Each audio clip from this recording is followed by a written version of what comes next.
السلام عليكم ورحمة الله وبركاته. اللهم صل وسلم وبارك عليك يا حبيبي يا رسول الله وعلى آله وصحبه أجمعين. ازيكم يا حبايبي، عاملين ايه؟ النهاردة عاملين صينية لذيذة محدش يقدر يقول لها لأ أبدا. النهاردة معانا صينية السمين أو حلويات المذبح. والنبي بتوع الرجيم بقى يعني ايه، اقعدوا شوية كده على جنب عشان هي ما فيهاش النهاردة رجيم خالص.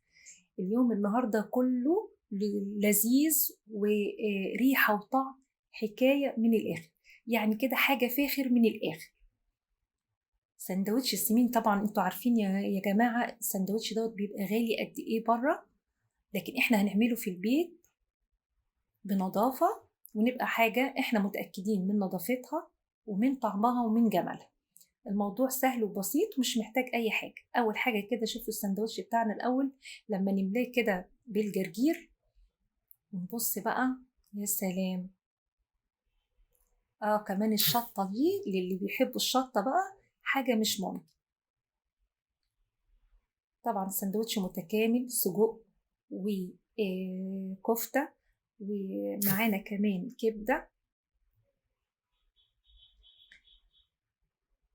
نشوفوا بقى، بص الطحينة دي تحفة. مين هيسمي الله كده ويجي يجرب الوصفة بتاعتنا ويجي يعملها؟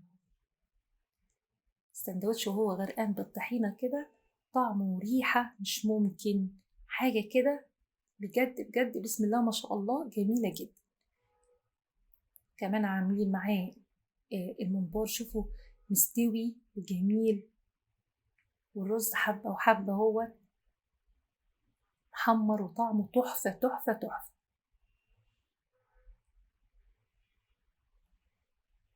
جربوا الوصفة بقى ديت، ولو عجبكم ما تنسوش تعملوا لايك وشير وسبسكرايب للقناة.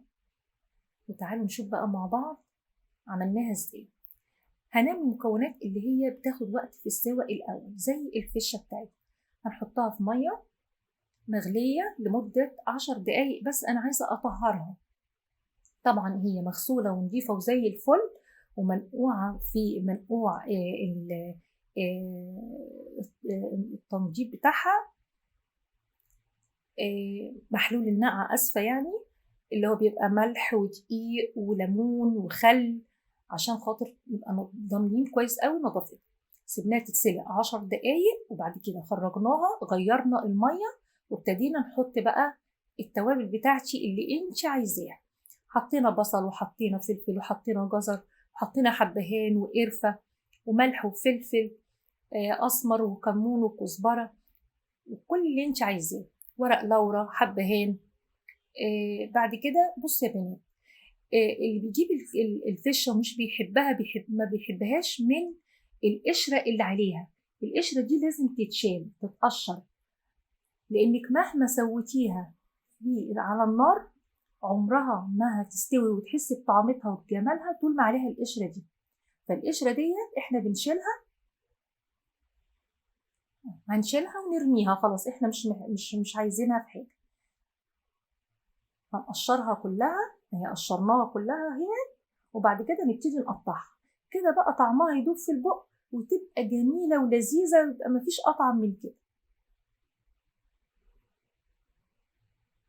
هنقطعها معانا الصوابع ونشيلها بقى ونحطها على جنب كده لغاية لما نخلص بقية الحاجات. معانا الكبدة هنقطعها بنفس الطريقة. وهنا هنعمل الممبار. الممبار بتاعنا مغسول ونضيف ومحطوط زي ما قلنا في محلول النقع، اللي هو بيبقى دقيق وملح وليمون وخل وميه لمده يعني ساعه ولا ساعتين كده، على ما يعني طبعا انت بتبقي منظفاه غير نظافه الجزار، لكن انا علشان الوقت عشان عملنا مكونات كتيره قوي فانا ما عملتش الخطوه ديت معاكم. لكن طبعا انت لازم تجيبيه وتبقي ضامنه نظافه الحاجه اللي انت بتعمليها. اهم حاجه واحنا بنعمل الممبار ان احنا ما نملاهوش على الاخر، يعني بص هو الفاضي من جوه ازاي، يعني بحيث ان الرز لسه هياخد وقته في السوى، فعلشان الرز ما يبقاش مليان ويفرقع مني. هعمل بقيه المكونات برضو عشان الوقت وارجع لكم تاني. خلاص احنا كده عملنا الممبار بتاعنا كله، ونبتدي ان احنا نسلقه. حطينا برضو جزر وبصل، وهنحط برضو فلفل. كل المنكهات اللي انت بتحبيها واللي تعمل طعم وريحة جميلة هنعملها.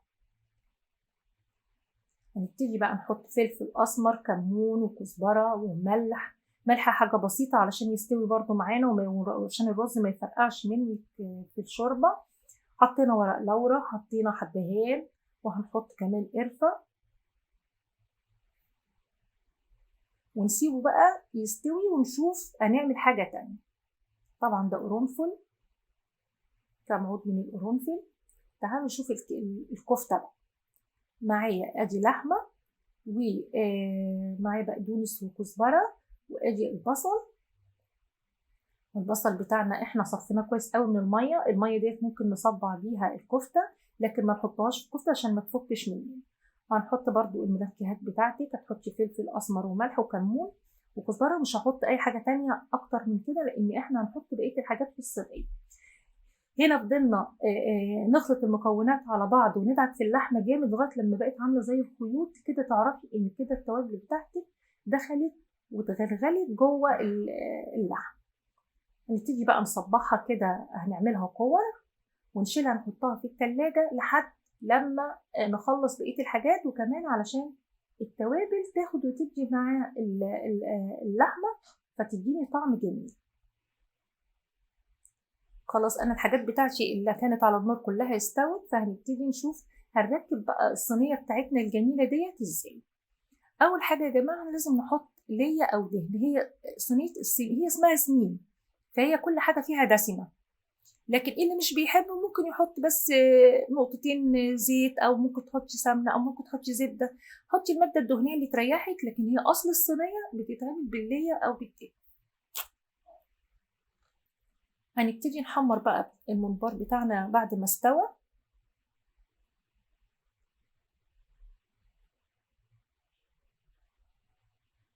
ونحطه كده على جانب من الصينية، ونبتدي نشوف هنحط ايه تاني.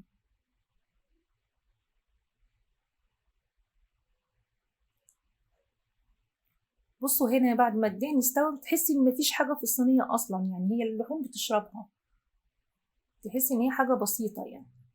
هنا هنبتدي بقى ان احنا نقلي السجق بتاعنا. طبعا السجق برضو بتجيبيه من جزار يكون معروف. انا الجزار بتاعي انا طبعا يعني عارفاه وبتعامل معاه بقالي سنين، ف يعني انا متأكدة ان الحاجة بتاعته كويسة. فهنا هنحمر بقى السجق، وبعد كده برضو نحطه برضو على جنب، ونبتدي ننزل بالكفتة.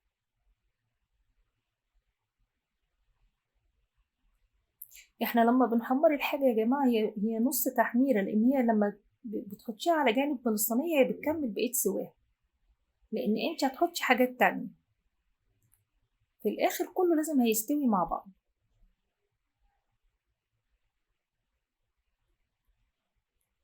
مش قادرة اوصفلك الريحة كانت تحفة تحفة تحفة تحفة.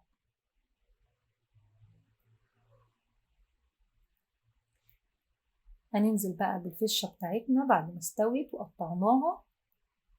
بصوا هي كانت تتاكل بس كده، والله هي ما كانتش مستنية ان هي لسه تتحمر من كتر ما كانت طعمها تحفة. ألف هنا وشفا للي يجربها. خلاص هي كده اتحمرت معايا.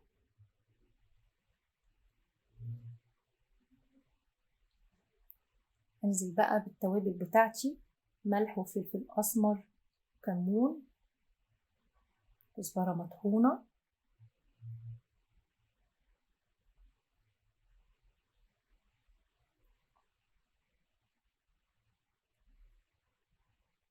ندلع الصينية بتاعتنا بقى علشان يبقى طعمها كده ايه، كامل متكامل من كافة شيء، يعني يبقى فيها خضار ويبقى فيها كمان لحوم. فهننزل بفلفل ألوان، بصل أخضر، وجزر،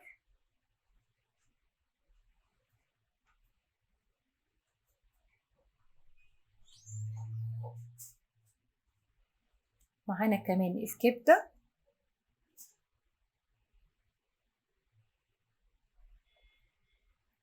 أيوة كده، الروايح الروايح الروايح الجميلة.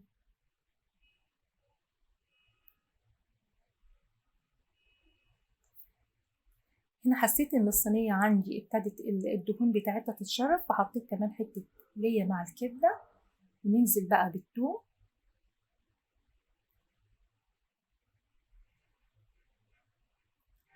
تاني يا جماعة بتوع الرجيم، والنبي اقعدوا على جنب، ما تجوش الأكلة دي يا جماعة، ليكم أكلات تانية.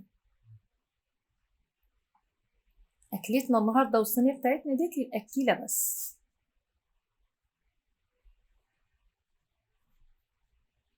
نزلنا برضو بفلفل الألوان، ومعاها بصل أخضر متقطع.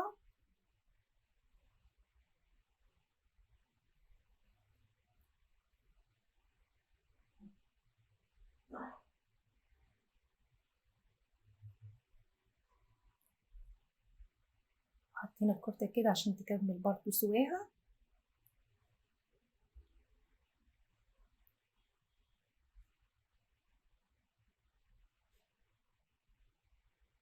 أكلتنا النهاردة حاجة كده فاخر من الآخر بجد.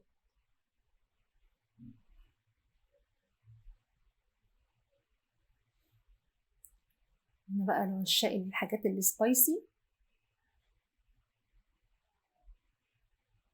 يعني أنا ما برضاش أحطها في الأكل قوي علشان في اللي مش بيحبها، فهي لما تتحط في الآخر كده للي عايز يعني ياكل منها، واللي مش عايز خلاص براحته.